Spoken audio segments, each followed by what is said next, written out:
आवाज जा रहा है अच्छे से सभी को?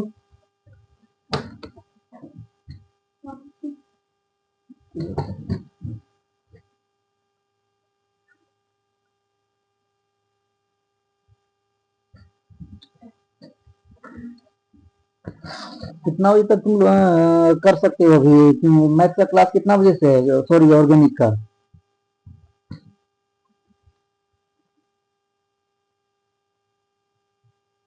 2 घंटा कर सकते हैं। अच्छा, कितना बजे? 9 बजे से है?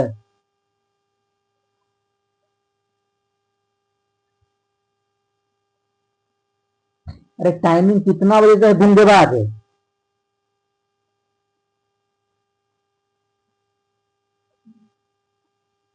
10 से ज्यादा ऑर्गेनिक वाला शिफ्ट कर दिए। तो शाम में? हाँ जी। चलो आ जाओ तो फिर।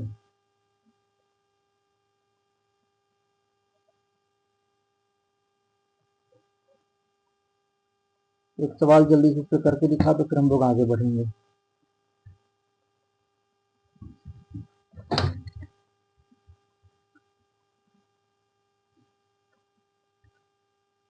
Electric dipole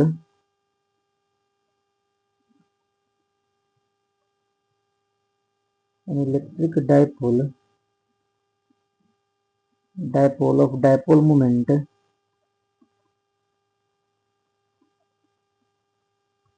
dipole moment.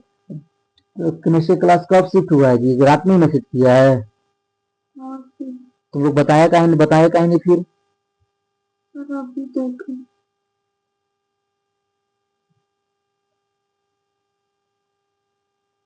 P vector is equal to minus I cap minus 3j cap plus 2k cap into 10⁻⁻29 coulomb metre is at origin then find electric field due to this dipole at r vector is equal to I cap plus 3j cap plus 5k cap. जल्दी से सवाल को try करो।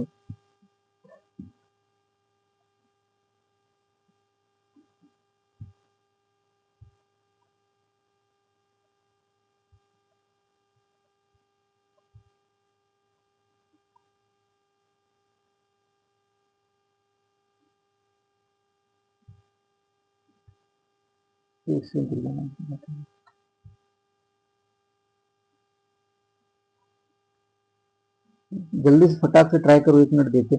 Electric field to dipole याद है? कौन formula बताएगा? Electric field to dipole क्या होता है?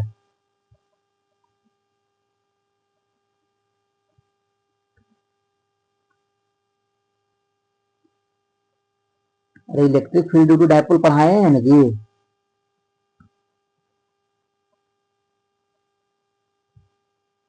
अगर नहीं कुछ बोले तो मेरा दिमाग मत खराब करना तुम लोग। तीनों गुंगेबाज हो बैठे हुए यहाँ पर।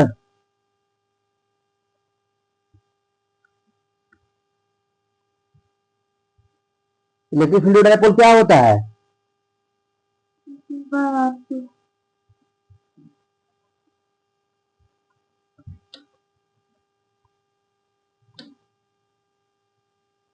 देखो ये डायपोल मोमेंट हमें कितना दे रखा है? P vector is equal to minus I cap minus 3j cap plus 2k cap. हमारा डायपोल कुछ यहाँ पे रखा हुआ, कुछ यूं, ये मान लो हमारा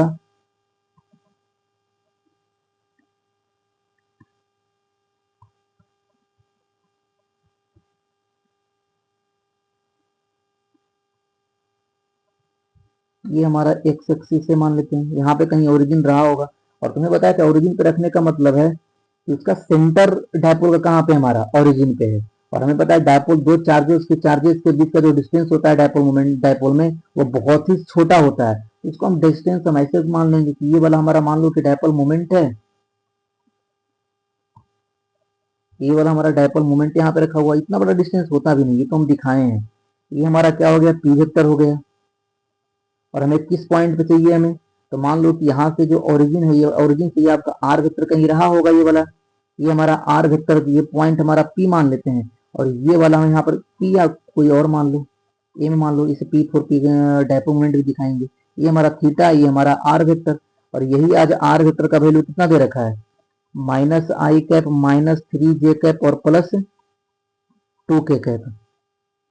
एक बात बताओ हमें कि हमें अगर इलेक्ट्रिक फील्ड चाहिए तो इलेक्ट्रिक फील्ड का मैग्नीट्यूड कितना होता है? इलेक्ट्रिक फील्ड का मैग्नीट्यूड तुम लिखते थे आपका के पी अपॉन कितना आता था, K P upon R cube into under root कितना होता था, 1 प्लस, अरे जाके फॉर्मूला देखो बैल आदमी, ये लिखवाए हैं।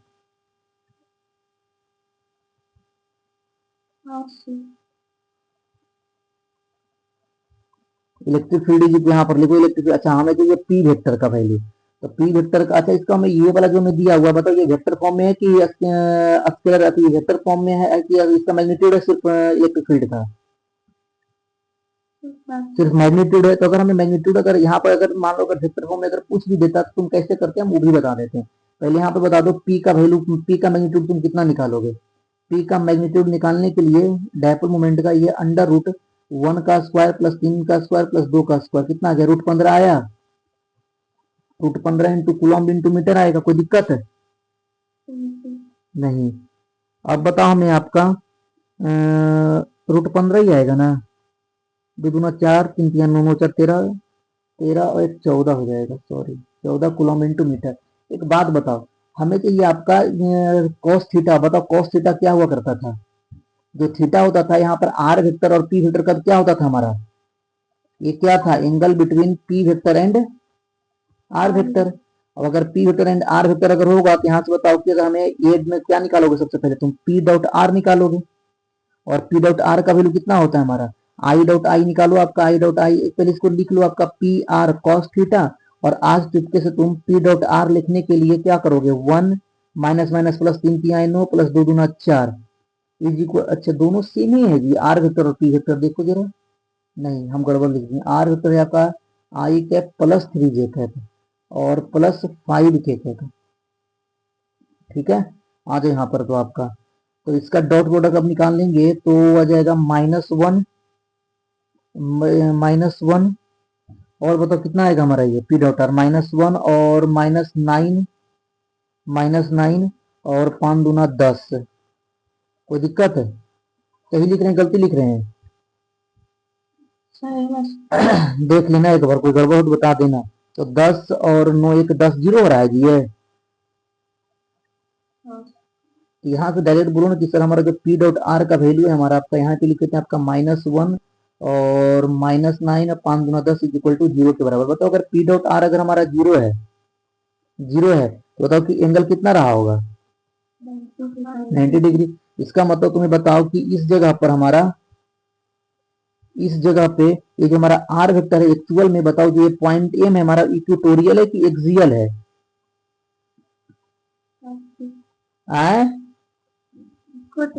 इक्वेटोरियल वाला होगा हमारा, ये हमारा 90 डिग्री हो गया हमारा।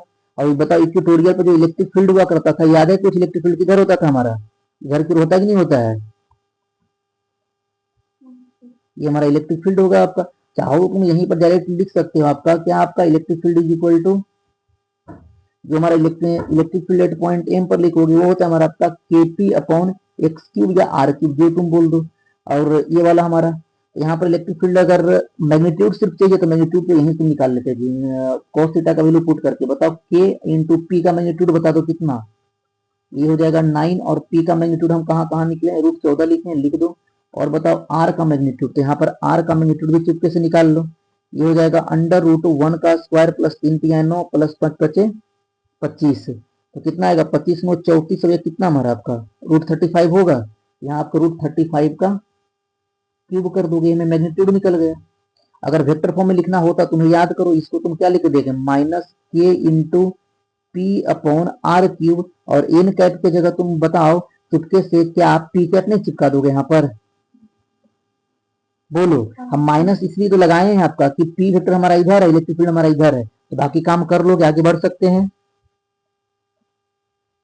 हाँ बोलो।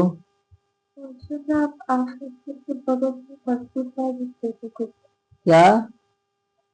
क्वेश्चन पे कुछ आ सकता है, मैं मल्टीप्लाई लिखती हूँ। नहीं हम समझ में आया, फिर से बोलो क्या बोल रहे हो। जैसे क्वेश्चन में लिखा है ना, p vector is equal to minus I cap minus अच्छा 3 इनटू ये ठीक ठीक ठीक ये वाला ये शायद 10 टू द किलोमीटर यहाँ पर ऐसे बस कर दूं ना। इसमें बस कितना मल्टीप्लाई करना है हमें 10 टू द पावर -29। यहाँ पर भी आपका इसमें मल्टीप्लाई कितना आ जाएगा हमारा इंटू 10 टू द पावर -29 था कि 29 था -29। यहाँ पर बस में मल्टीप्लाई कर दो, बाकी कोई फर्क तो पड़ेगा नहीं, कोई दिक्कत है। और पी कट निकालना आता है, पी वेक्टर को पी वेक्टर का मॉड, ठीक है उसको लिख लेना। चलो आगे आ जाओ, एक सवाल और करो जरा जल्दी से। Two charges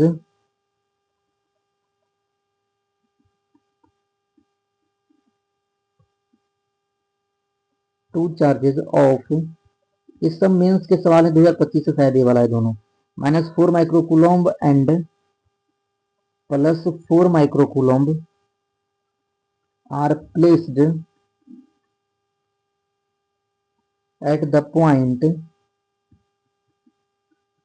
the point A 104 meter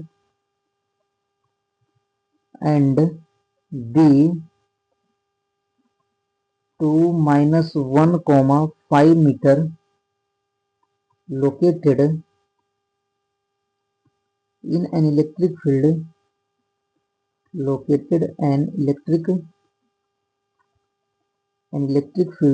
E vector is equal to 0.20 I cap volt per meter. The magnitude of torque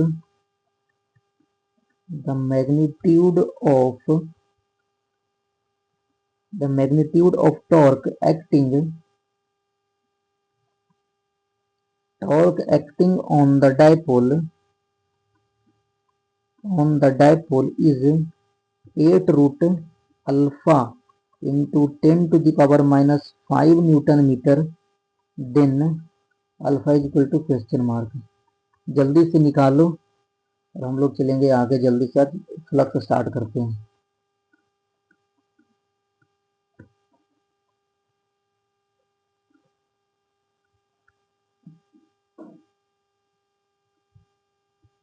एक सेकंड, चलो जल्दी से निकालो तो इसका आंसर।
हमें पता है बना लोगे, जब हम जल्दी से इसको कर देते। देखो तो ये मान लो कि हमारा ये वाला डायपोल है।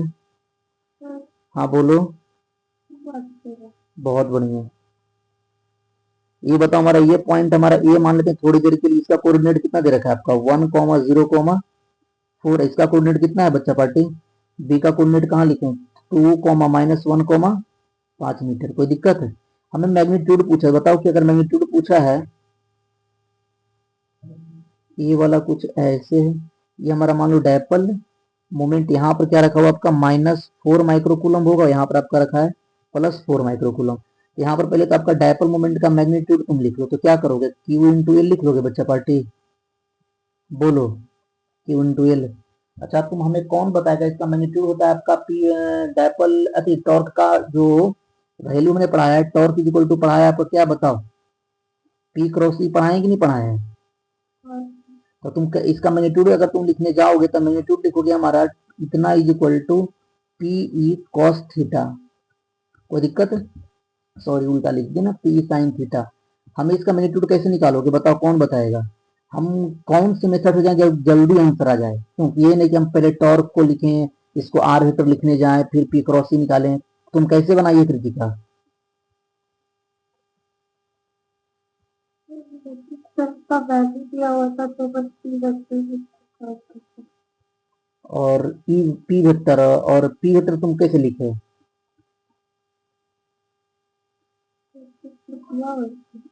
Q into L. चलो ठीक है हम बताते हैं। पी बताओ, क्यू पी वेक्टर को अगर तुम लिखोगे तो इसको हम आर कैप चिपका दें।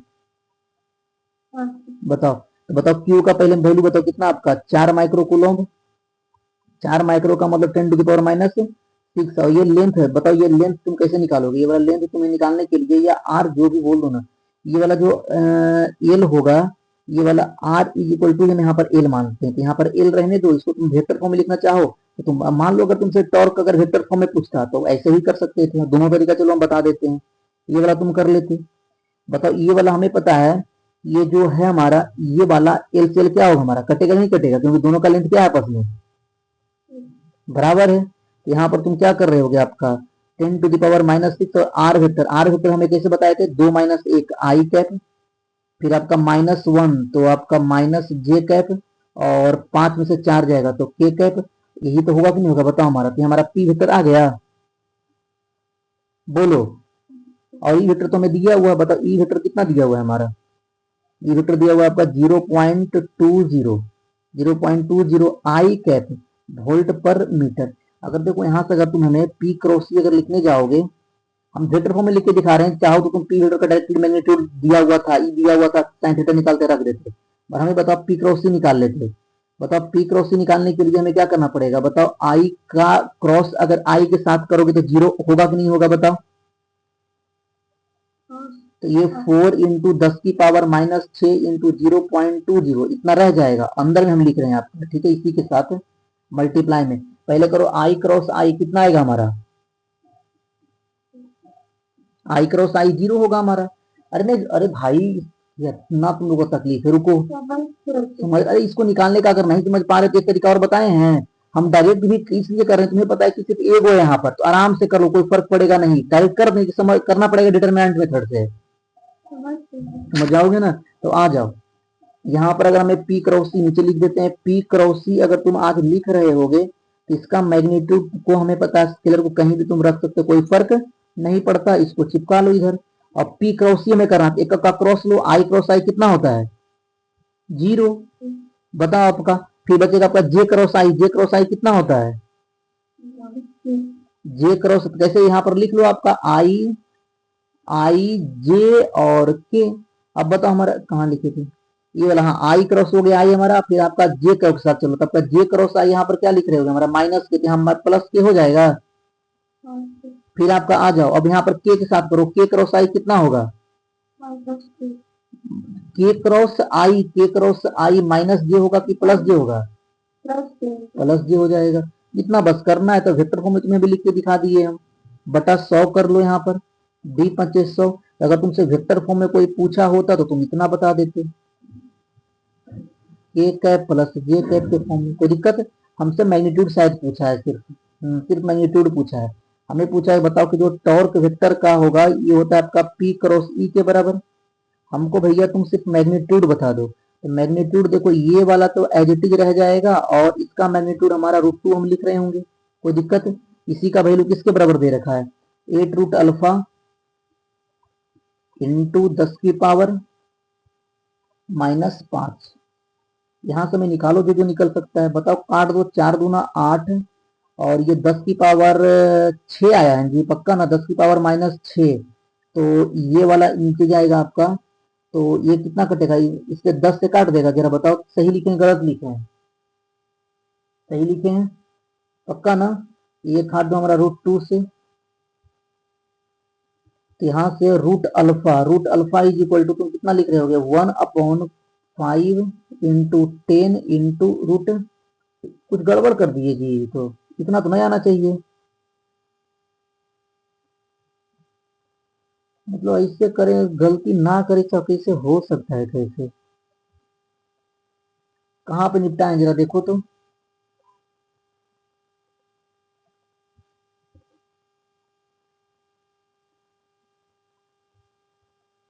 भाई कैलकुलेशन हमारा कहाँ हो गया है, 4 × 10⁻, पर क्वेश्चन दिखा सकते हैं। हाँ लो।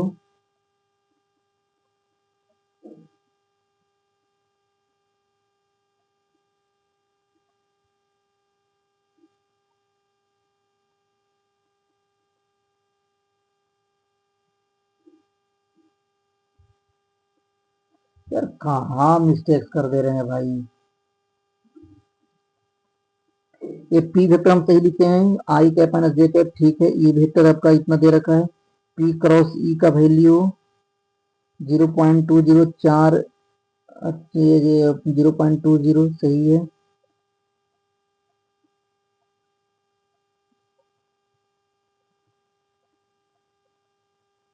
तो टॉप का बहुत समझ करो। क्या? टॉप का बहुत टॉर्क का मॉड 4/5 में के कैप प्लस जे की तो √2 सही आ रहा है, यहाँ तो कोई गड़बड़ नहीं है। 4 × 10⁻⁴ 0.20,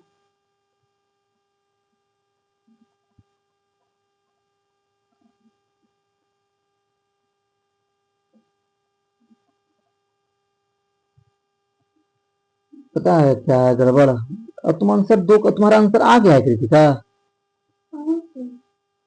हम तो क्वेश्चन ही गलत लिखे हैं यार, यहाँ पर सेंटीमीटर दिया हुआ है इसलिए आंसर गलत आ रहा है हमारा। -7 आ रहा था तो मतलब करता। यहाँ तो सेंटीमीटर में दिया हुआ है आंसर, इसका वैल्यू यहाँ पर सेंटीमीटर में, ये सेंटीमीटर में दे रखा है, इसको तुम्हें चेंज करना पड़ेगा, इसलिए मेरा ज्यादा आ रहा है। यहाँ पर 10⁻⁻2 और करना पड़ेगा कि 2 करना पड़ेगा, 10⁻2 करना पड़ेगा। यहाँ पे गड़बड़ हुआ है, अब तो सही होगा फिर। यहाँ पर 10⁻2 मल्टीप्लाई करो, जब 10⁻2 मल्टीप्लाई अब सही आ रहा है। कैसे तुम आंसर निकाल दिए यार, बताओ ये ऐसे। अच्छा, 4/5 × 10⁻, यहाँ बच जाएगा हमारा 4, अब √2, अब देखो सही है। यहाँ पर हमारा B 500 सही, अब तो मेरे हिसाब से सही होना चाहिए 10⁻4 और 10⁻5, तो यहाँ पर आपका 10 पूरे बच जाएगा, यहाँ पर 10 बचेगा, यहाँ पर बचेगा 10×4 = 40/5 × √2 = 8 √α, 8×5 = 40, 5 से 5 कट गया, तब अल्फा का वैल्यू कितना आ गया हमारा 2 आ गया। तो यार इतना भी घट गया हमारा कैलकुलेशन तो नहीं है, फिर ठीक ठाक नहीं, बहुत अच्छा कर लेते। तो ये हमारा था इलेक्ट्रिक डायपोल मोमेंट, ठीक है। इसमें कुछ पूछना हो तो बताओ, हम लोग नया टॉपिक स्टार्ट करेंगे, इलेक्ट्रिक फ्लक्स जो लास्ट टॉपिक है। कुछ पूछना है इसमें? तुम लोग रिवीजन नोट्स कहाँ तक लिखे हो? बाकी सब लिखा हुआ है। आज हम लोग स्टार्ट करते हैं electric flux.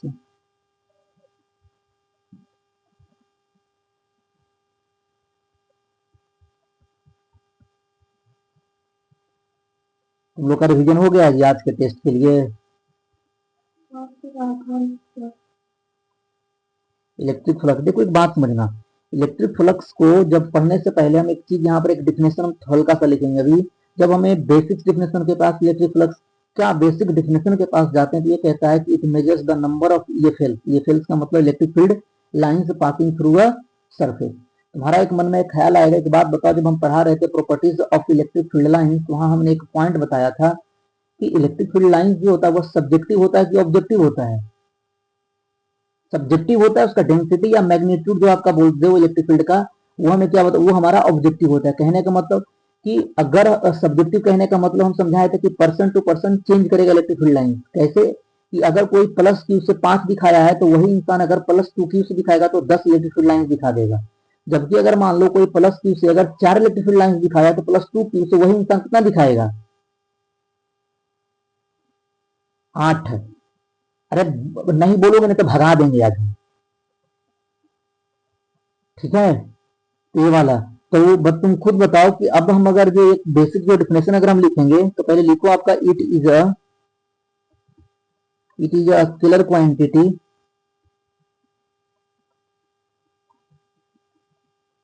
It is a scalar quantity, electric flux, electric flux, electric flux is the measure of number of EFLs, number of EFLs passing through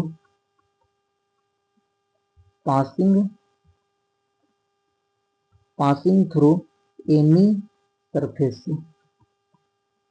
passing through any surface। अगर हम इसे एक्सप्लेन करने की अगर कोशिश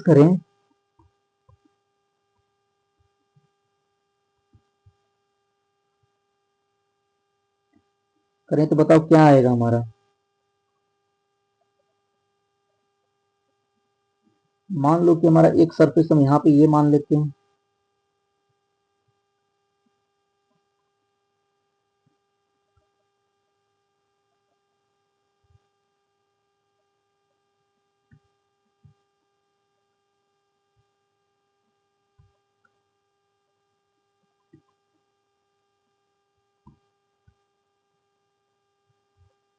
और एक मान लेते हैं हम ऐसा तो सरफेस मान लेते हैं, तो एक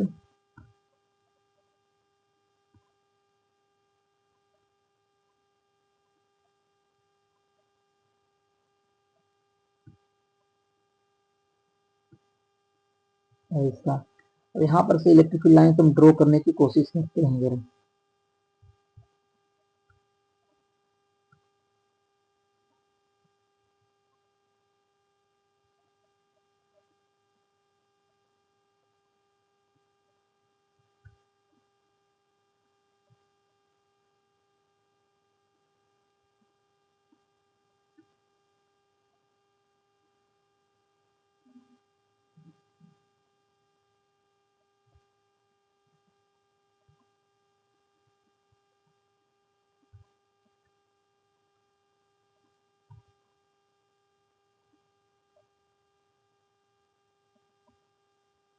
मान लो ये हमारा इलेक्ट्रिक फील्ड लाइन है। अगर हम ऊपर वाले डेफिनेशन के अकॉर्डिंग अगर चले तो अगर हम तुमसे पूछें बताओ कि सबसे ज्यादा EFL से इसको क्रॉस कर रहा है, ये सरफेस 1 मान लेते हैं, ये सरफेस हम आपका 2 मान लेते हैं और ये वाला सरफेस हम आपका 3 मान लेते हैं। बताओ सबसे ज्यादा इलेक्ट्रिक फील्ड लाइन किसको क्रॉस कर रहा है? 3 वाले को। तो यहाँ पर अगर तुम्हें फ्लक्स को हम दिखाते हैं 5 से, ठीक है, यहाँ पर तुम सबसे ज्यादा बोलोगे सर 5 का मैग्नीट्यूड सबसे ज्यादा होगा आपका, फिर 5 1 का, फिर 5 2 का, उसके बाद क्या हमारा आपका 5 1 का। कोई दिक्कत है? और क्योंकि हमें पता है, तुम्हें एक चीज बताए थे कि जो हमारा इलेक्ट्रिक फील्ड लाइंस होता है हमारा ये फील्ड से, ये हमारा सब्जेक्टिव होता है, सब्जेक्टिव होता है। हाँ, इसके डेंसिटी ऑब्जेक्टिव होंगे क्योंकि डेंसिटी का मैग्नीट्यूड बताएगा और मैग्नीट्यूड सभी के लिए सेम होगा, उसमें कोई फर्क नहीं, हमें पता है। सब्जेक्टिव का मतलब बताया था कि पर्सन टू पर्सन चेंज करेगा। तो ये तो भाई साहब अब अलग अलग अगर कोई अगर बताए देख करके तो यहाँ पर कंपेरेटिवली यह बात भले ही बता सकता है कि ये इससे फ्लक्स ज्यादा, इससे फ्लक्स कम है, मगर हमेशा कोई एक ऐसा डेफिनेशन चाहिए जिसके अकॉर्डिंग हमें कुछ एक फिक्स्ड वैल्यू में फ्लक्स का मिले। तो हम उसे समझने के लिए सबसे पहले हमें एक टर्म समझना पड़ेगा जिसे हम कहते हैं एरिया वेक्टर। जो तुम अभी तक एरिया पढ़ते आए हो वो एरिया का स्क्वायर क्वांटिटी है, यहाँ पर वो भी एरिया ही है, मगर उस एरिया को हम अपने सीधा के लिए, अपने कन्वीनियंस के लिए हमने उसे वेक्टर बनाया है। तो ऐसे जरा देखना, यहाँ पर एक चीज ध्यान डालना, एरिया वेक्टर क्या होता है। Area vector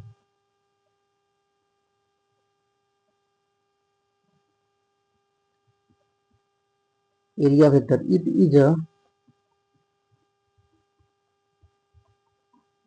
it is a vector associated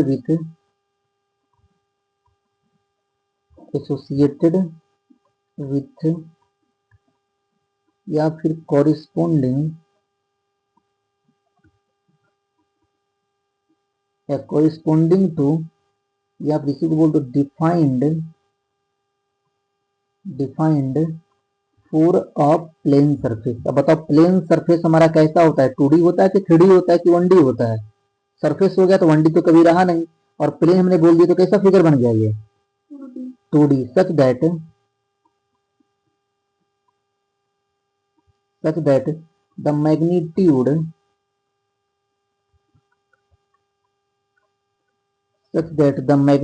of this vector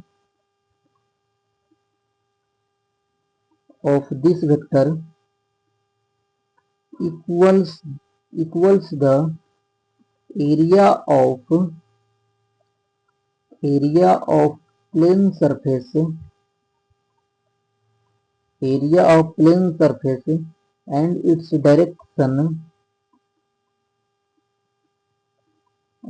direction is perpendicular to the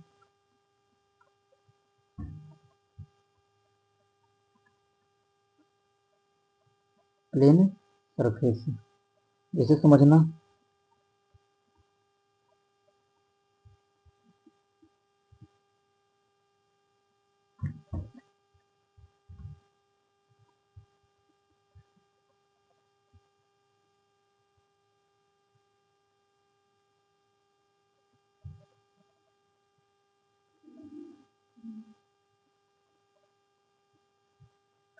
मान लो हमारे पास कोई एक ये हमारा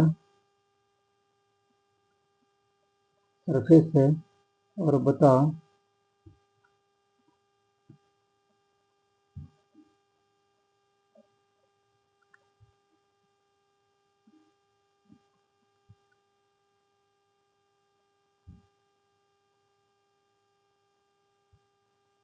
ये हमारा एक आपका रेक्टेंगुलर प्लेट है, ये मान लेते हैं 2 मीटर है और ये हमारा 5 मीटर है।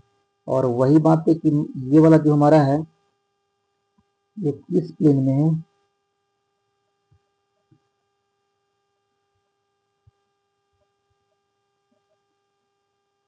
ये हमारा एक्स एक्सिस, ये हमारा वाई एक्सिस। बताइए किस प्लेन में है बच्चा पार्टी? वाई जेड प्लेन में है। तो यहाँ पर इसका परपेंडिकुलर पॉसिबल डायरेक्शन दो गो है, या तो हमारा प्लस एक्स एक्सिस के लॉन्ग या फिर हमारा माइनस एक्स एक्सिस के लॉन्ग। कोई दिक्कत है? तो यहाँ पर परपेंडिकुलर दो पॉसिबल डायरेक्शन, इसलिए इसका एरिया वेक्टर का डायरेक्शन आपका या तो ये हो सकता है फिर या तो फिर ये हो सकता है। अगर हम एरिया वेक्टर अगर लिखना चाहें तो एरिया वेक्टर का मैग्नीट्यूड पहले बताओ, जो इस सरफेस का मैग्नीट्यूड होगा। सरफेस का मैग्नीट्यूड क्या आपका? लेंथ इनटू ब्रेथ, तो 10 मीटर स्क्वायर। अगर तुम इसको लिखोगे आपका 10 मीटर स्क्वायर, मगर हमें पता है यूनिट वेक्टर चिपकाना पड़ेगा, तो प्लस माइनस आई के चिपका दें, बोलो। और अगर एग्जांपल चाहिए देखो आपका,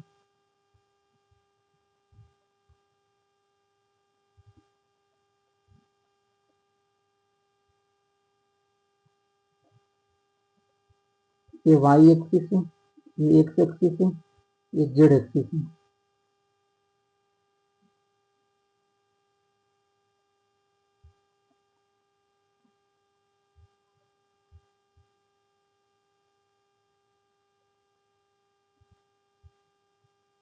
ये मान एक सरफेस में दिखा, बताओ ये वाला जो हम मार्क कर रहे हैं यह किस प्लेन में बच्चा पार्टी? वाई जेड प्लेन में। ये वाला बाकी के यहाँ पर आया हुआ अचार डालने हो अपना दिमाग का। बाकी कौन बोल रहा है ये वाला किस प्लेन में है?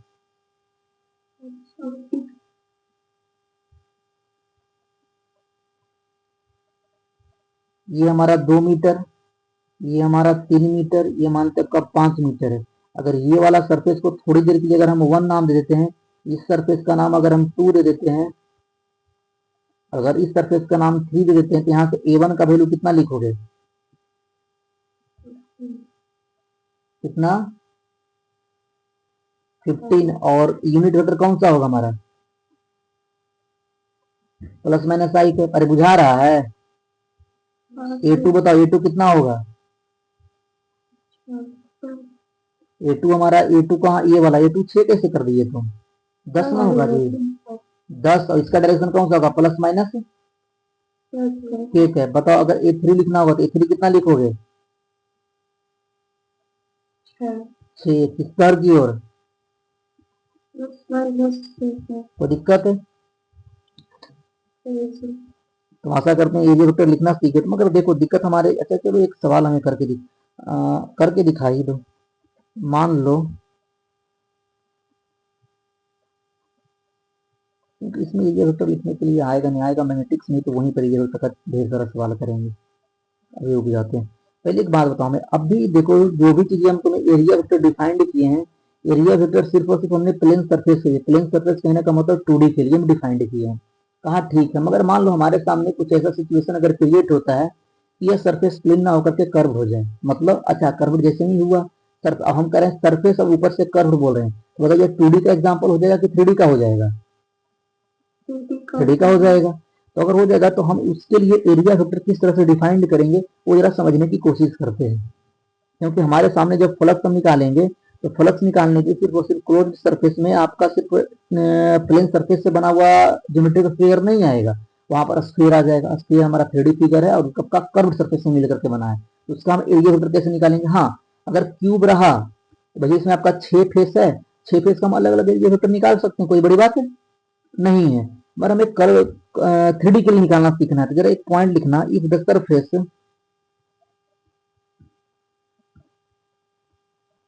if the surface is curved, if the surface is curved, then we can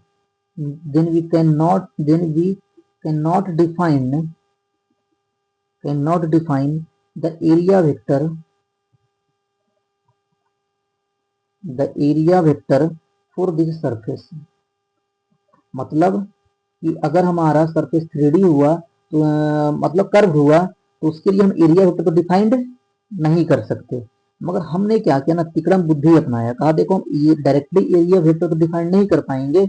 अच्छा, नहीं करने का भी रीजन है, देखो अगर ये मान लो क्लोज सरफेस है, बताओ तुम इसका कहाँ कहाँ तुम प्लेन दिखाओगे, क्योंकि इसमें यहाँ तुम इधर हर जगह अलग अलग डायरेक्शन होगा।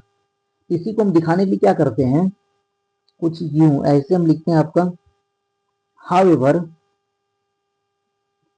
a small part of this curved surface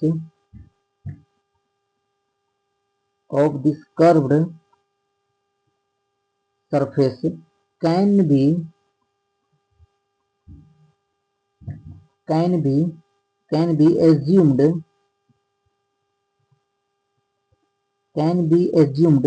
to be plane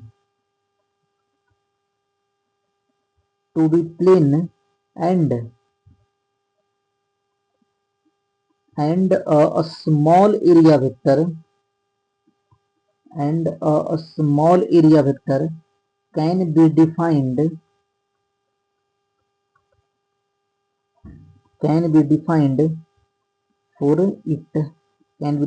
for it conventionally अच्छा, तो जैसे हम छोटे से सरफेस के लिए दिखाएंगे, मगर इसमें एक पता है कंडीशन है कि जैसे ही अगर कोई हमारा अगर कर्व सरफेस आएगा, तो कर्व सरफेस जैसे मान लो ये वाला है हमारा, इसके दो पॉसिबल डायरेक्शन, जिधर सेंटर की तरफ ये वाला इसका जो इधर की तरफ कर्व होगा, इसका सेंटर कहीं इधर की ओर रहा होगा। तो अगर इस कर्व सरफेस के लिए अगर आप एरिया वेक्टर दिखाओगे, तो एरिया वेक्टर हमारे यहाँ पर वेक्टर क्वांटिटी है, और वेक्टर क्वांटिटी के पास दो चीजें होते हैं, मैग्नीट्यूड और डायरेक्शन। मैग्नीट्यूड को चलो ठीक है डिफाइंड कर लें किसी तरह से, इसका डायरेक्शन कन्वेंशनली ये माना गया है कि जब भी अगर छोटे से पार्ट के लिए अगर आपको एरिया वेक्टर दिखाना होगा, तो ये हमेशा रेडियली आउटवर्ड ही आपको मानना पड़ेगा, यहाँ पर रेडियली इनवर्ड्स आप नहीं मान सकते, ये कन्वेंशनली माना गया। कोई दिक्कत हो तो बताओ यहाँ तक। For it conventionally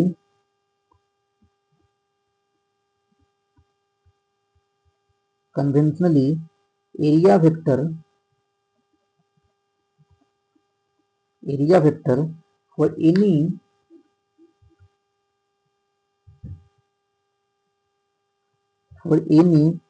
small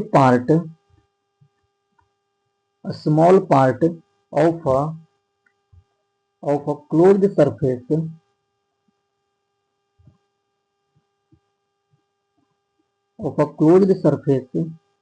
is taken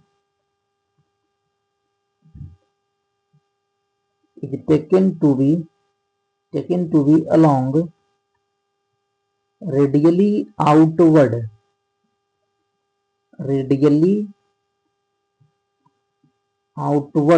direction, direction हम क्या कह रहे हैं हम समझाते हैं जरा।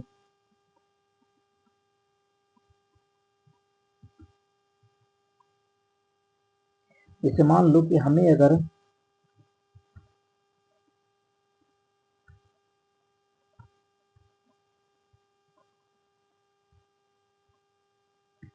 अगर इसे डिफाइन करना हो तो मान लो कि हमारे पास एक कोई आपका कुछ ऐसे कर्व सरफेस था हमारा, ये वाला। तो ये अगर तुम्हें एरिया वेक्टर पहली बात डिफाइन करना हो तो तुम क्या करो, छोटा सा कोई एक सरफेस हो जो हल्का सा बताओ ये वाला, लगभग इसको हम प्लेन मान सकते हैं। और इसका एरिया वेक्टर आपका हमेशा क्या दिखाओगे, रेडियली आउटवर्ड, ये हमारा आपका डी है ऊपर की। अगर तुम्हें यहाँ पर डिफाइन करना हो तो यहाँ पर दिखा दो, यहाँ पर एरिया वेक्टर परपेंडिकुलर ये डी, क्योंकि इस सरफेस के परपेंडिकुलर होगा, ये बात पता है कि नहीं पता है, क्योंकि इसका ये जो भी होगा ये कहाँ से पास कर रहा होगा, इसके सेंटर से। बात समझ पा रहे हो।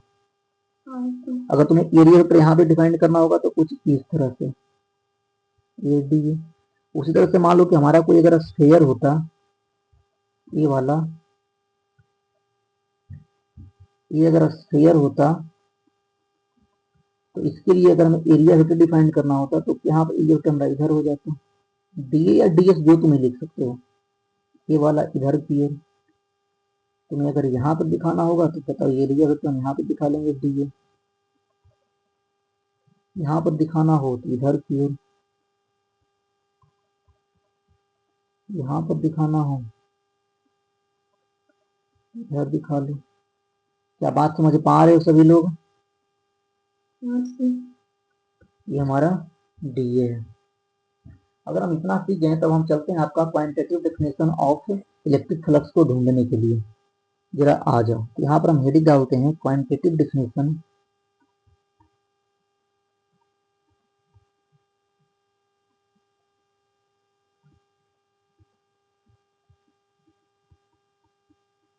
क्वांटिटेटिव डेफिनेशन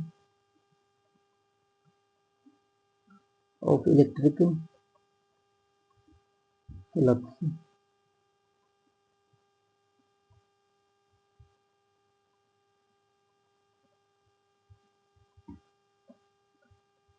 देखो बताओ, हम यहाँ पर कहते हैं कि small electric flux, small electric flux d phi through through a small through a small plane surface through a small plane surface with area vector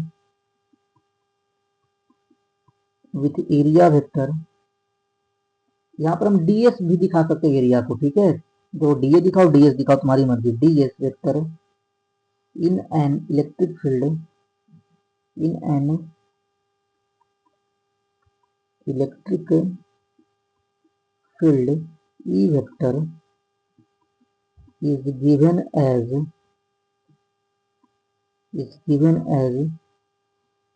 d phi is equal to E dot ds dot ds। ये जो हमारा electric field है बच्चा party, ये वाला, ये electric field यहाँ लिख भी सकते हैं आपका इलेक्ट्रिक फील्ड ओवर। अभी हम समझाएंगे जरा, तब समझ जाओगे आराम से। बस हम डेफिनेशन जरा लिख लेने दो पहले, ये है क्या क्या। Electric field over the small surface over the small surface. अब ये यूनिफॉर्म अनयूनिफॉर्म कुछ भी हो सकता है, मगर खुद बताओ तुम, ds बहुत छोटा है तो छोटे से एरिया वेक्टर के लिए क्या एरिया उतने दूर के लिए क्या इलेक्ट्रिक फील्ड को हम कांस्टेंट नहीं मान सकते हैं। मान सकते हैं, तो ये लिख भी सकते हैं surface B it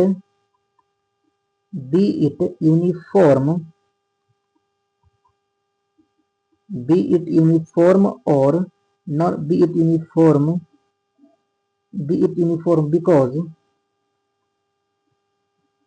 because ds vector is so small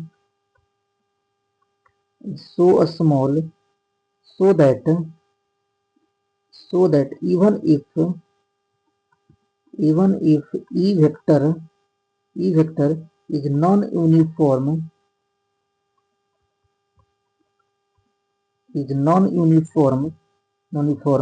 it can be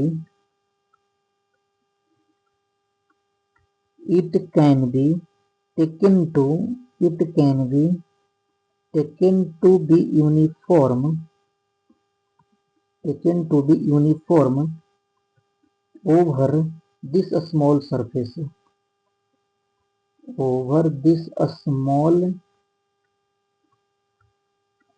कोई दिक्कत है? ऑल्सो ना। तो बच्चा पार्टी अगर हमें एक यहाँ के स्मॉल इलेक्ट्रिक फ्लक्स का वैल्यू तो मिल गया, क्या हमारा आपका ई डॉट ds हमें मिल गया। अगर तुमसे हम एक बात पूछे, अगर नेट फ्लक्स हमें चाहिए, नेट और टोटल फ्लक्स, नेट और total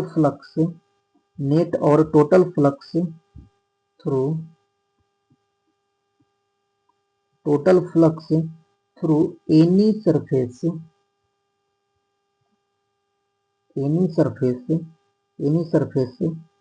is equal to phi, तो क्या करना पड़ेगा, डी फाई को इंटीग्रेट करना पड़ेगा। यहाँ पर हम आपका ds लिख देते हैं। और बताओ कि अगर हम यहाँ से इफ इलेक्ट्रिक फील्ड यूनिफॉर्म, अगर इलेक्ट्रिक फील्ड अगर यूनिफॉर्म होगा तो क्या आ जाएगा हमारे इंटीग्रेशन साइन से बाहर आएगा। तुम इस तरह से लिख रहे होगे आपका E vector dot integration of ds, ds क्या हमारा स्मॉल एरिया वेक्टर। तो यहाँ पर हम आपका फाई इज इक्वल टू क्या, हम ई डॉट एस वेक्टर नहीं लिख सकते बच्चा पार्टी, बोलो क्या समझ पा रहे हो? इसी को क्या होगा, तुम्हें एरिया वेक्टर अगर ए वेक्टर से लिखना होगा,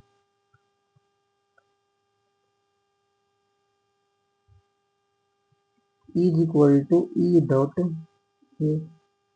कोई दिक्कत तो बताओ हमें, समझ में आ गया? देखो होता क्या है ना, हमें जो फ्लक्स है, फ्लक्स हम दोनों सरफेस से निकालते हैं, क्लोज सरफेस के लिए भी और आपका जो क्लोज नहीं हो। जैसे आपका अभी हम बोले ये वाला मान लो, इससे आपका फ्लक्स निकालना हो, कि हमारा कोई क्लोज सरफेस नहीं, क्लोज का मतलब 3D हो जाता है। तो अगर हमारा 3D सरफेस या क्लोज सरफेस से अगर हमारा इलेक्ट्रिक फ्लक्स निकालना हो हमें, तो हमें एक ना एक बुद्धि अपनाते हैं। वो क्या करते हैं कि इंटीग्रेशन साइन पे हमारा एक सर्कल लगा देते हैं। यह सर्कल हमें यह बताता है कि जो हम इलेक्ट्रिक फ्लक्स निकाल रहे हैं वो हमारा जिस सरफेस से हम निकाल रहे हैं वो सरफेस हमारा क्लोज है कि नहीं है, बताओ। ठीक है, वो बताता नहीं वो क्लोज है। तो ये हम बातें नोट पॉइंट में लिख देते हैं।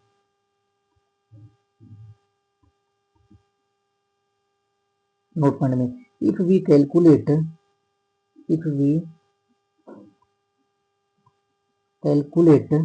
Electric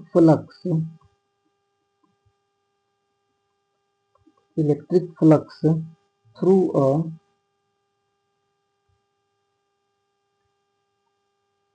a closed surface,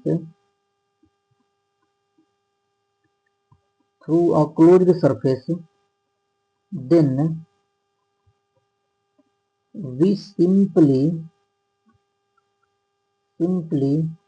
put a circle over the sign of integration,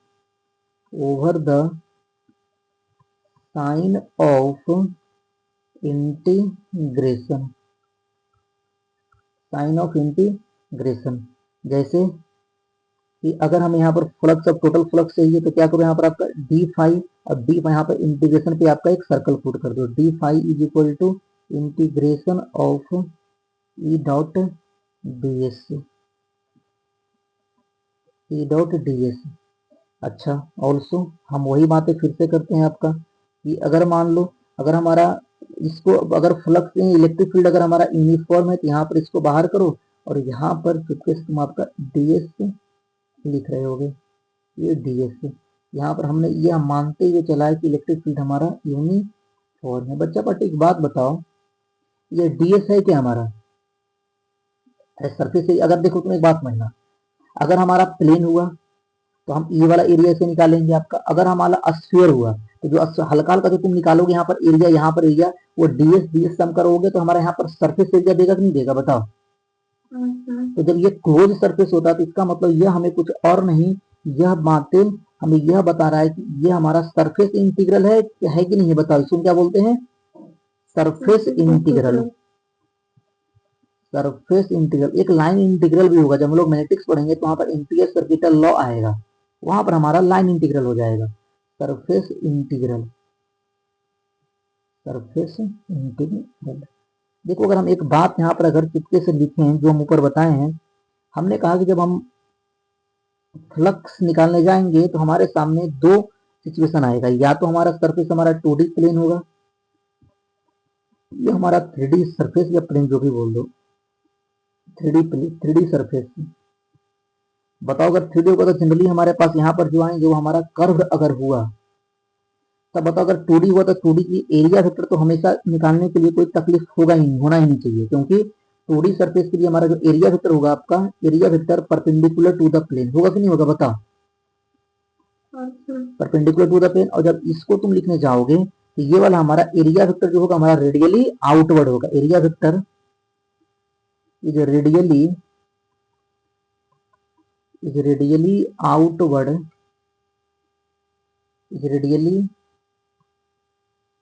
radially outward and perpendicular to the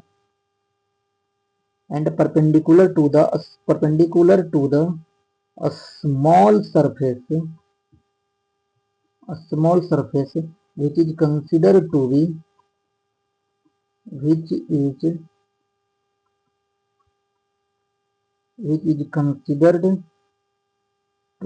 plane। अब हम लोग फ्लक्स निकालने के लिए सीख चुके हैं कि कैसे निकलता है, अब जरा इस पे हमें अप्लाई कर लेते हैं। कोई सवाल होते, कोई यहाँ तक दिक्कत हो तो बताओ, हमें देख लो एक बार,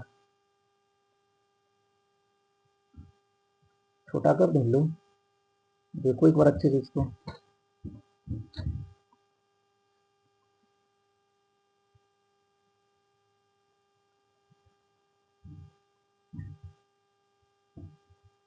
थोड़ा सा नीचे कर दो।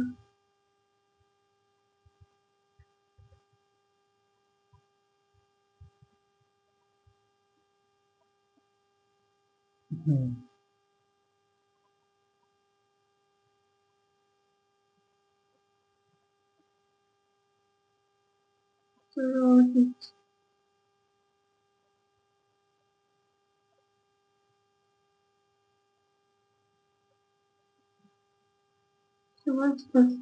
समझ तो एक हल्का सा कहे ना, कुछ एग्जांपल्स लेके समझाने की कोशिश करते हैं, फिर हमें सवाल लेंगे। बताओ यहाँ पर इलेक्ट्रिक फील्ड हमारा यूनिफॉर्म की नॉन यूनिफॉर्म, यूनिफॉर्म है। मान लो कि हमारा कोई एक आपका एक सरफेस ऐसे रखा हुआ है, ठीक है, ये वाला, ये मानते आपका ये 5 मीटर है, ये वाला हमारा आपका 2 मीटर है। तो जरा बताओ कि यहाँ पर जो इलेक्ट्रिक फील्ड है हमारा दिया हुआ है, इलेक्ट्रिक फील्ड का मैग्नीट्यूड हमारा है 20 वोल्ट पर मीटर। तो इससे सरफेस कितना होगा, इससे फ्लक्स का वैल्यू कितना तुम निकालोगे, तो फ्लक्स का वैल्यू निकालोगे हमारा ई डॉट एस, क्योंकि यहाँ पर इलेक्ट्रिक फील्ड हमारा यूनिफॉर्म है। तो बताओ ई डॉट एस डायरेक्ट लगा सकते हैं, बताओ। ई का वैल्यू हमारा 20 और एस का वैल्यू कितना हमारा 5 दूना 10, मगर यहाँ पर तुम्हें आपका करना पड़ेगा प्लस माइनस लगाना पड़ेगा। बताओ काहे को, क्योंकि एरिया वेक्टर इधर भी हो सकता है, एरिया वेक्टर हमारा इधर भी हो सकता है, नहीं समझे। यहाँ पर आ जाएगा प्लस माइनस 200। इसका एस साइन तो हम लिखे ही नहीं है, बताओ जरा इसका एस यूनिट कहाँ पे लिखना चिपका देंगे कि बताओ जरा हमारा इसका अगर एस आई यूनिट अगर लिखना पड़े तो बताओ क्या लिखोगे। पहली तो लिखोगे आपका इलेक्ट्रिक फील्ड का जो पहला यूनिट तुमने पढ़ा था न्यूटन पर कूलॉम, और एक आपका मीटर स्क्वायर। अच्छा, दूसरा तुमने इलेक्ट्रिक फील्ड का यूनिट कौन सा पढ़ा है, वोल्ट पर मीटर, और इंटू कितना हमारा मीटर स्क्वायर। डायरेक्टली अगर वोल्ट इंटू मीटर अगर लिख समझ जाओगे, कोई दिक्कत। चलो आ जाओ, तो यहाँ पर आपका ये हो गया हमारा, यहाँ पर तुम लगा दिए डायरेक्ट, आपका यहाँ पर वोल्ट मीटर लिख लीजिए, हमारा ये आंसर है। अब 283 284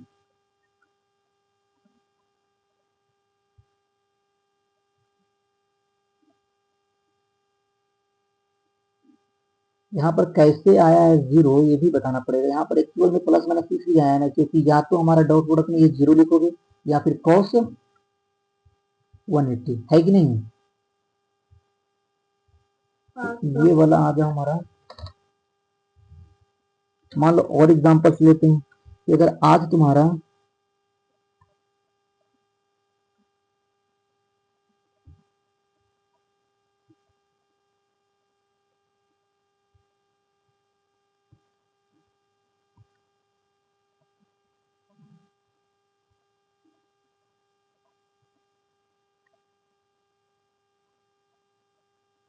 यहाँ पर जो इलेक्ट्रिक फील्ड है इसका एरिया होता तो इधर क्यों है, हम मान लेते हैं फिलहाल के लिए परपेंडिकुलर है।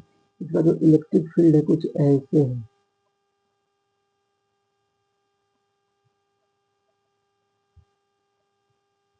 ये वाला एंगल हमारा 60 डिग्री बनाते हुए जा रहा है इलेक्ट्रिक फील्ड से, और इसका मैग्नीट्यूड भी मान लेते हैं आपका कि 20 वोल्ट पर मीटर। यहाँ पर तुम जो फ्लक्स का वैल्यू लिखोगे, ये आपका ये 2 मीटर मान लो, ये हमारा 5 मीटर मान लो, तो यहाँ पर जब फ्लक्स का तुम वैल्यू लिखने जाओगे तो क्या लिखोगे, आपका 20 इंटू 5 दूना 10 इंटू कॉस 60 में पता है एक माइनस आएगा, हम प्लस वाला ले लेते हैं, तो 200 और कॉस 60 में कितना बोलोगे आपका 1/2 के बराबर कितना 100 वोल्ट मीटर। कोई दिक्कत तो नहीं होना चाहिए यहाँ तक। अच्छा, एक बात बताना, मान लो अगर यही सरफेस हमारा ऐसे रखते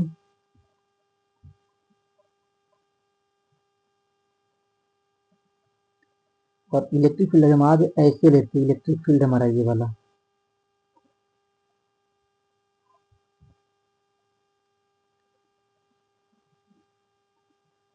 ये वाला इलेक्ट्रिक फील्ड, तो सोच के बताना क्या अगर फ्लक्स का वैल्यू अगर हमें आ जाए, क्या ई डॉट एस लिख पाएंगे, बताओ। नॉन यूनिफॉर्म की हम लगाना फॉर्मूला गलत होगा, क्यों, यहाँ पर चाहो तो यहाँ पर लिख सकते हो electric field does not is equal to uniform, क्योंकि ये वाला सिर्फ और सिर्फ यूनिफॉर्म केस में लगेगा। तो हम क्या करेंगे, यहाँ से पहले डी फाई में निकालना पड़ेगा, डी फाई क्या होता है हमारा आपका ई डॉट डी एस कैसे निकालेंगे वो सीखेंगे हमें, कोई दिक्कत तो बता दो हमें। और तुम्हें समझाते हैं, मान लो कि अगर ऐसा हमारे सामने सिचुएशन होता, यहाँ पर इलेक्ट्रिक फील्ड तो हमारा यूनिफॉर्म है,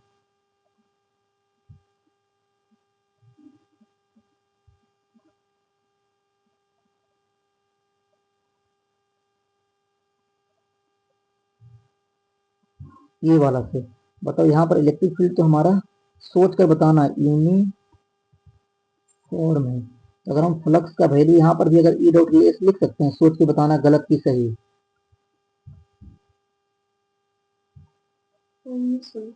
सही है, नहीं ना, बताओ क्यों नहीं सही है। बहुत बड़ी, because S vector is not defined, S vector is not, इतने बड़े के लिए हम डायरेक्टली एस वेक्टर को डिफाइंड एस वेक्टर करेंगे नहीं, है कि नहीं मेरा, नॉट डिफाइंड। यहाँ पर भी कैसे निकालेंगे वो सीखेंगे, चिंता मत करो, कौन से फॉर्मूले कहाँ पे लगेगा बस वो हम बता रहे हैं। यहाँ पर भी तुम्हें कहाँ जाना पड़ेगा, ई डॉट डी एस के हेल्प से ही जाना पड़ेगा। कोई दिक्कत तो बता दो, हम कुछ सवाल ले लें पहले, जरा आ जाओ।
चलो जल्दी इसको बनाओ।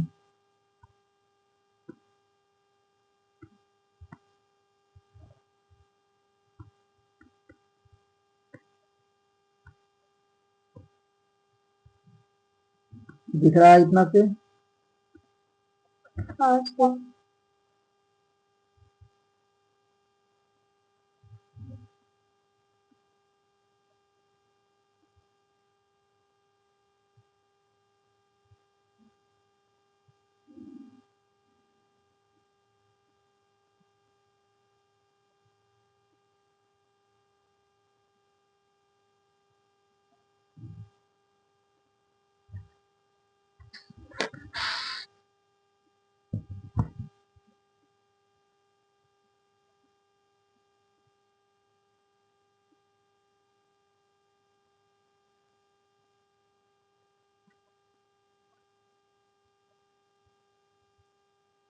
इसमें भी बहुत डेप्थ तक जाने वाले हैं, हर टॉपिक हम लोग डेप्थ में कवर करेंगे। इसमें भी बहुत बहुत ईजी चीज़ें भी चल रहे हैं, ये देखते देखते बहुत अपना ये विकराल रूप ले ले। ढंग से देखना, कोई दिक्कत नहीं होना चाहिए। इलेक्ट्रिक फ्लक्स बहुत ही ईजी टॉपिक है। इसके बाद हम लोग जस्ट मूव करेंगे इलेक्ट्रिक करंट में। कंडक्टर इसके बाद पढ़ना रहता है, उससे तो सिर्फ एडवांस के लिए ही सिलेबस है, वो हम लोग अलग से कर लेंगे साइड से। कंडक्टर किसी का नहीं करवाएं तो सबका एक साथ ही निपटा देंगे, जब हम लोग शायद ऑप्टिक्स खत्म कर रहे होंगे तब।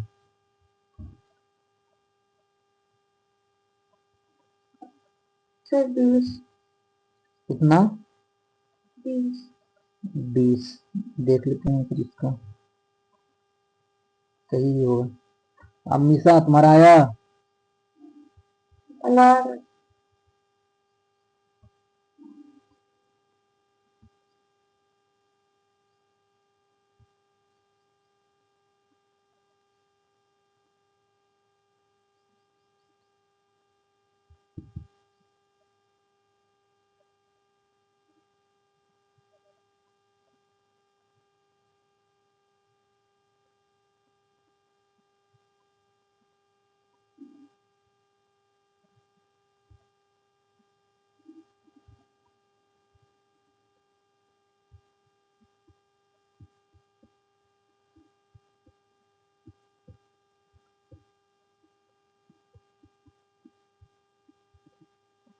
बच्चा पटे ने मैग्नीट्यूड पूछा था, तुम खुद बताओ। मैग्नीट्यूड जब पूछा है तो हमें प्लस माइनस से कोई फर्क, एरिया का फर्क पड़ेगा नहीं। बताओ, अगर वो एक्स जेड प्लेन में है तो इसका जो एरिया वेक्टर होगा किसके लंब होगा? जे, मतलब जे कैप के लंब होगा, है कि नहीं? जे कैप या माइनस जे, तुम्हारी मर्जी बोल दो, है कि नहीं हमारा। और फ्लक्स का तुम क्या होगा, क्योंकि इलेक्ट्रिक फील्ड में हमारा है कांस्टेंट, एरिया वेक्टर भी हमारा ये जाएगा। ये डॉट ये लगाओ डायरेक्टली आपका, बताओ सीधे से कितना आएगा।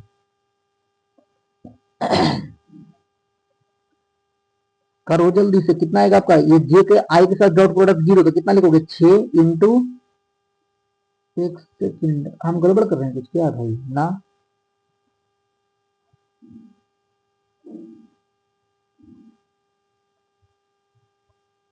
सही दिया हुआ है ना, ये वाला फ्लक्स का एक्स जेड प्लेन में है। तो हमें अच्छा, फ्लक्स का ही वैल्यू दे रखा है, सॉरी।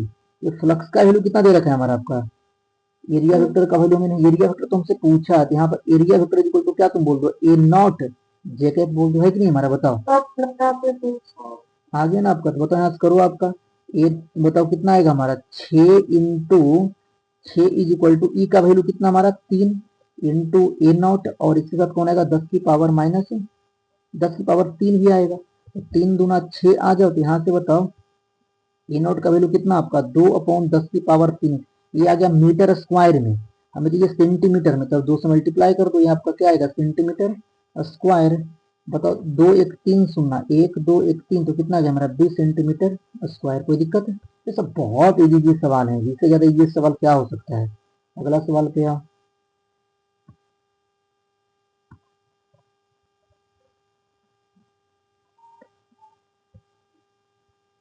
तुम लोग काइनेमेटिक्स में कहाँ तक पहुंचे हो जी अभी तक रिवीजन करते हुए?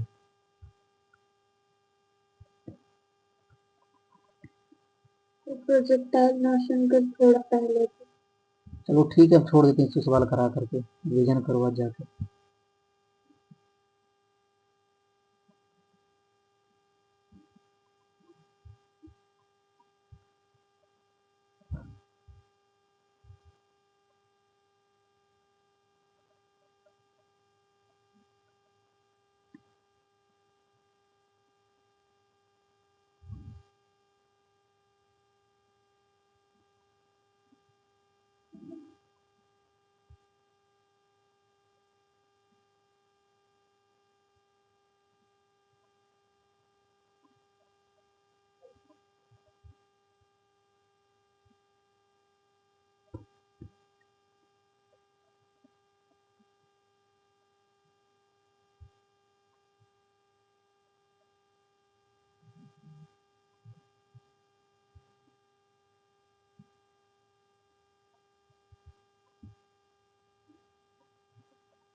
सिर्फ 12 आ गए। 12 आ रहा है। चलो देखो यहाँ पर क्या करोगे, पहले एरिया वेक्टर लिखना होगा। मान लो अगर तुम्हें एरिया वेक्टर का वैल्यू कितना है आपका 4, यूनिट वेक्टर ऑलरेडी दे चुका है आपका, तो 2i कैप प्लस जे कैप और प्लस ए कैप बटा कितना करोगे, √6 करोगे। फाई की वैल्यू किसके बराबर, ई डॉट ए के बराबर। तो फाई इज इक्वल टू बताओ यहाँ पर बचेगा 4 बटा √6, यहाँ पर है वो 1 बटा √6, दोनों का डॉट प्रोडक्ट ले लो, 2 दूना 4, 6 प्लस 8, यही तो किए होगे, है कि नहीं। हाँ सर। तो यहाँ बचा आपका 4 बटा 6 इंटू 6 4 10 बटा 18, यहाँ से फ्लक्स का वैल्यू आ जाएगा 6 18 4 12 वोल्ट मीटर। तो ये सब कुछ हल्के हल्के सवाल है जो आने चाहिए, हम लोग इसके बाद अच्छे अपने जो में इंटर करेंगे कि आपका फ्लक्स थ्रू कर्व सरफेस कैसे निकालते हैं, बहुत तरह के सवाल। इसके बाद तुरंत इंटर मारेगा गॉस लॉ, फिर गॉस लॉ लास्ट टॉपिक होते हैं। इसमें कोई दिक्कत हो तो बताओ, नहीं तो आज हम लोग यहीं पे रुकेंगे। जाओ रिवीजन अच्छे से करो, आज टेस्ट शाम में हम लेंगे, ठीक है। और तुम लोग का फिजिक्स का मैथ्स और केमिस्ट्री का भी देना है कि वो सब बाद में दोगे। सर मैथ्स में ट्रिग्नोमेट्री वाला दे देंगे। तो हम पेपर भेज देंगे, बाकी तुम लोग देख लेना अपना पूरा। ठीक है। चलो ठीक है, जा सकते हो, बाय बाय सर। बाय।